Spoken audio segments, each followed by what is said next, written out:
Fala galera, tudo bem com vocês? E aí, como é que vocês estão? Vamos lá, vamos continuar a nossa leitura bíblica em um ano. Hoje estamos na semana de número 24 e é o segundo dia. E no segundo dia da semana 24 nós vamos ler 2 Reis capítulo 12, 2 Reis capítulo 13 e também Gálatas capítulo 1.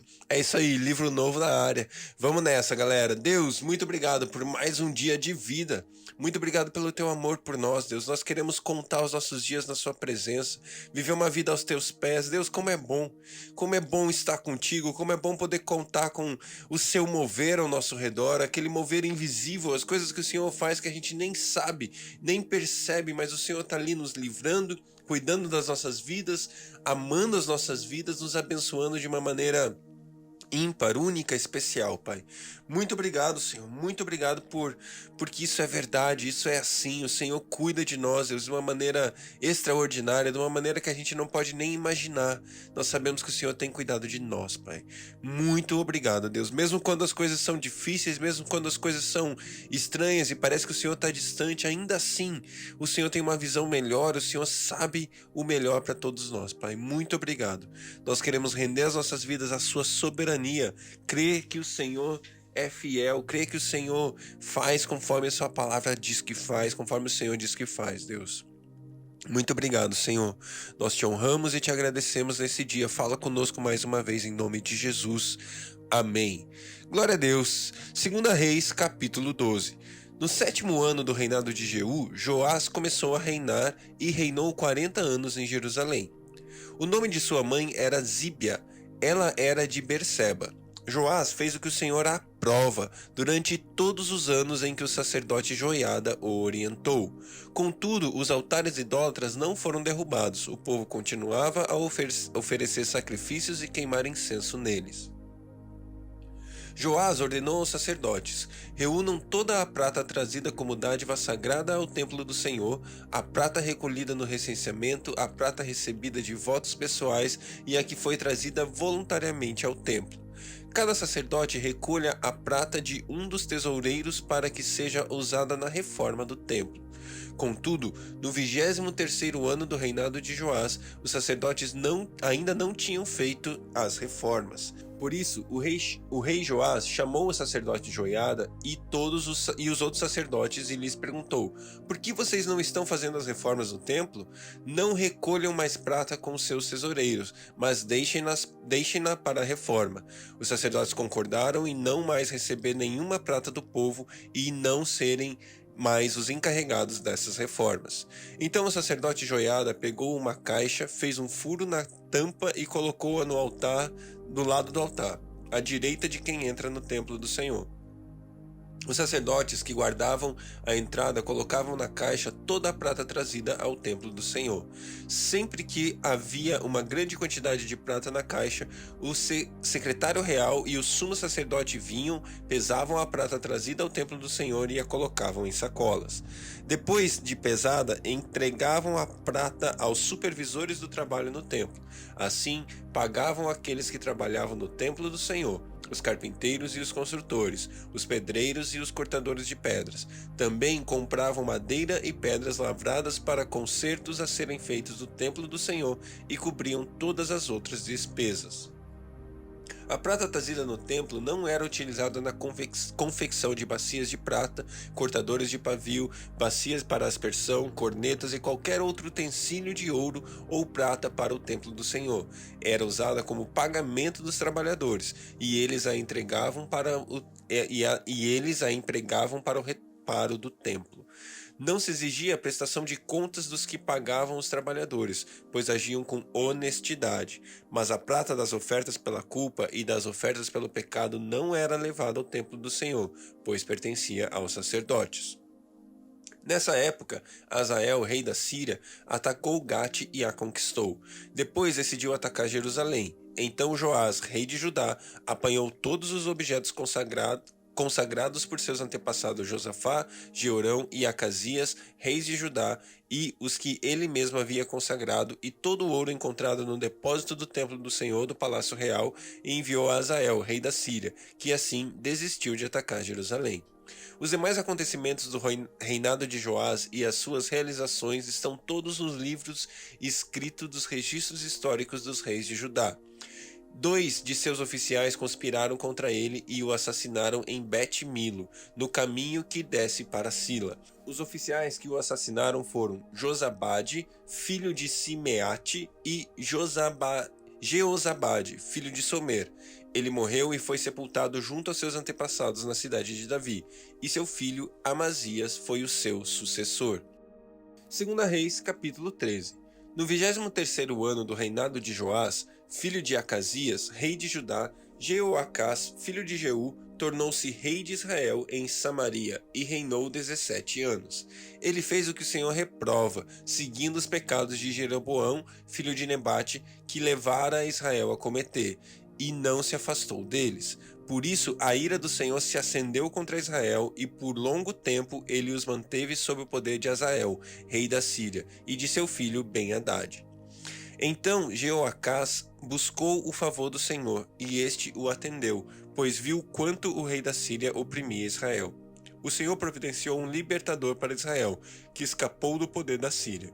Assim, os israelitas moraram em suas casas como anteriormente, mas continuaram a praticar os pecados que a dinastia de Jeroboão havia levado Israel a cometer, permanecendo neles. Até mesmo o poste sagrado permanecia em pé em Samaria. De todo o exército de Jeoacás só restaram 50 cavaleiros, 10 carros de guerra e 10.000 soldados de infantaria, pois o rei da Síria havia destruído a maior parte, reduzindo-a a pó. Os demais acontecimentos do reinado de Jeoacás, os seus atos e tudo o que realizou estão escritos nos registros históricos dos reis de Israel. Jeoacás descansou com seus antepassados e foi sepultado em Samaria. Seu filho Jeoás foi o seu sucessor. No 37º ano do reinado de Joás, rei de Judá, Jeoás, filho de Jeoacás, tornou-se rei de Israel em Samaria e reinou 16 anos. Fez o que o Senhor reprova e não se desviou de nenhum dos pecados de Jeroboão, filho de Nebate, levava Israel a cometer. Antes, permaneceu neles. Os demais acontecimentos do reinado de Jeoás, os seus atos e as suas realizações, inclusive a sua guerra contra Amazias, rei de Judá, estão escritos nos livros dos registros históricos dos reis de Israel. Jeoás descansou com seus antepassados e Jeroboão o sucedeu no trono. Jeoás foi sepultado com os reis de Israel em Samaria. Ora, Eliseu estava sofrendo da doença da qual morreria. Então Jeoás, rei de Israel, foi visitá-lo e, curvando-se sobre ele, chorou, gritando: meu pai, tu és como os carros e os cavaleiros de Israel. E Eliseu disse: traga um arco e algumas flechas. E ele assim fez. Pegue o arco em suas mãos, disse o rei de Israel. Quando pegou, Eliseu pôs as suas mãos sobre as mãos do rei e lhe disse: abra a janela que dá para leste e atire. O rei o fez, e Eliseu declarou: esta é a flecha da vitória do Senhor, a flecha da vitória sobre a Síria. Você destruirá completamente os arameus em Afeque. Em seguida, Eliseu mandou o rei pegar as flechas e golpear o chão. Ele golpeou o chão 3 vezes e parou. O homem de Deus ficou irado com ele e disse: você deveria ter golpeado o chão 5 ou 6 vezes. Assim iria derrotar a Síria e a destruir completamente. Mas agora você a vencerá somente 3 vezes. Então Eliseu morreu e foi sepultado. Ora, as tropas moabitas costumavam entrar no país a cada primavera. Certa vez, enquanto alguns israelitas sepultavam um homem, viram de repente uma dessas tropas. Então jogaram o corpo do homem no túmulo de Eliseu e fugiram. Assim que o cadáver encostou nos ossos de Eliseu, o homem voltou à vida e se levantou. Hazael, rei da Síria, oprimiu os israelitas durante todo o reinado de Jeoacás, mas o Senhor foi bondoso com eles, teve compaixão e mostrou preocupação por eles por causa da sua aliança com Abraão, Isaque e Jacó. Até hoje, não se dispôs a destruí-los ou eliminá-los da sua presença. E Hazael, rei da Síria, morreu e seu filho Ben-Hadad foi o seu sucessor. Então Jeoás, filho de Jeoacás, conquistou de Ben-Hadad, filho de Azael, as cidades que em combate Azael havia tomado de seu pai Jeoacás. 3 vezes Jeoás venceu e assim reconquistou aquelas cidades israelitas. Glória a Deus pela sua palavra. Esse texto é um texto muito importante. Ele fala a respeito do quanto eu e você estamos dispostos a realizar, a fazer aquilo que Deus nos manda fazer. Esse texto é interessante porque primeiro o rei chega ali na presença de Eliseu e Eliseu o abençoa e ele coloca as mãos sobre a mão do rei.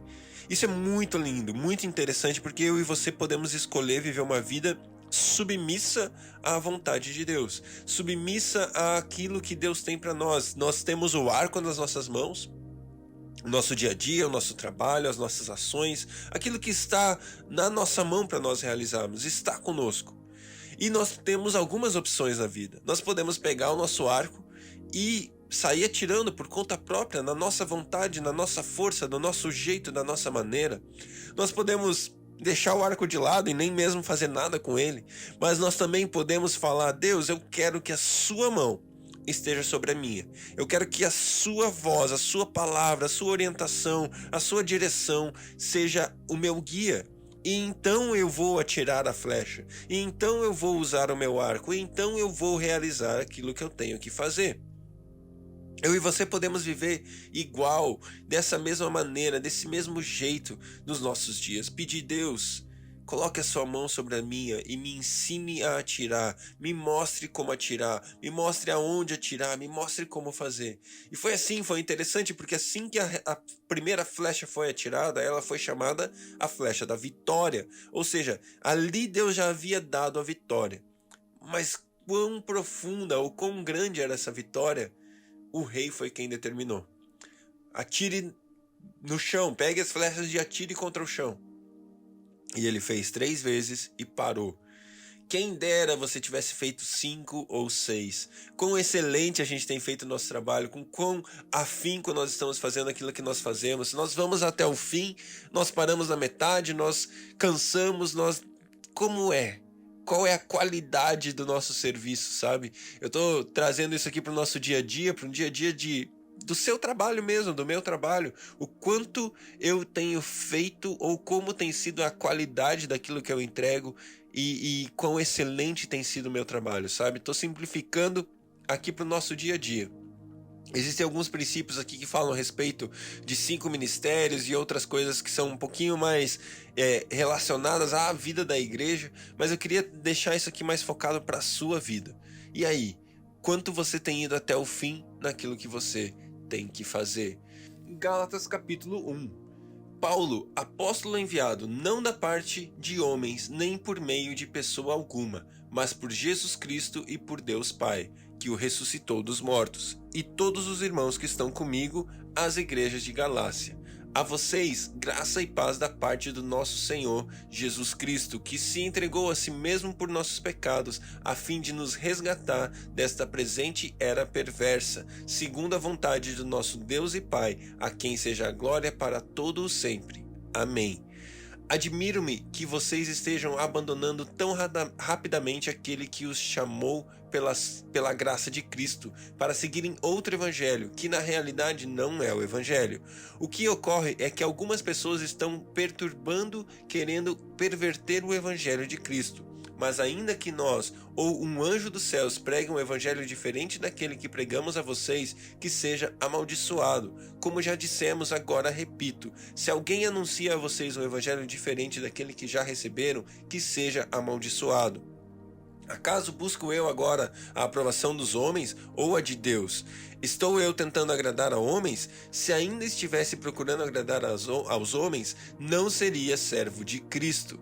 Irmãos, quero que saibam que o evangelho por mim anunciado não é de origem humana. Não o recebi de pessoa alguma, nem me foi ele ensinado. Ao contrário, eu o recebi de Jesus Cristo por revelação. Vocês ouviram qual foi o meu procedimento no judaísmo, como perseguia com violência a igreja de Deus, procurando destruí-la. No judaísmo, eu superava a maioria dos judeus da minha idade e era extremamente zeloso das tradições dos meus antepassados. Mas Deus me separou desde o ventre materno e me chamou por sua graça, quando lhe agradou revelar o seu Filho em mim para que eu anunciasse entre os gentios. Não consultei pessoa alguma, tampouco subi a Jerusalém para ver os que já eram apóstolos antes de mim, mas de imediato parti para a Arábia e voltei outra vez a Damasco. Depois de 3 anos subi a Jerusalém para conhecer Pedro pessoalmente e estive com ele 15 dias. Não vi nenhum dos outros apóstolos a não ser Tiago, irmão do Senhor. Quanto ao que eu escrevo a vocês, afirmo diante de Deus que não minto. A seguir, fui para as regiões da Síria e da Cilícia.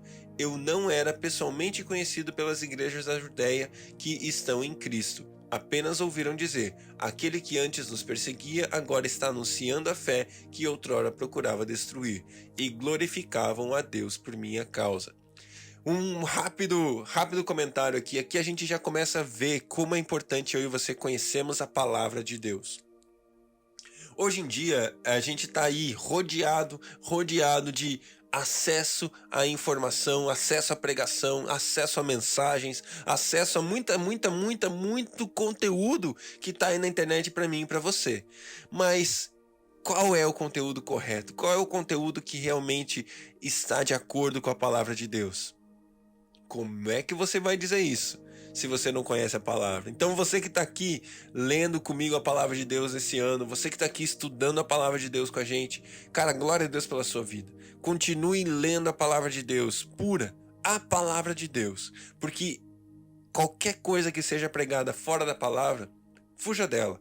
Não faz sentido nós ouvirmos algo que esteja fora da palavra de Deus, porque aqui nós conhecemos e encontramos a verdade. Beleza? Que Deus abençoe você e até amanhã.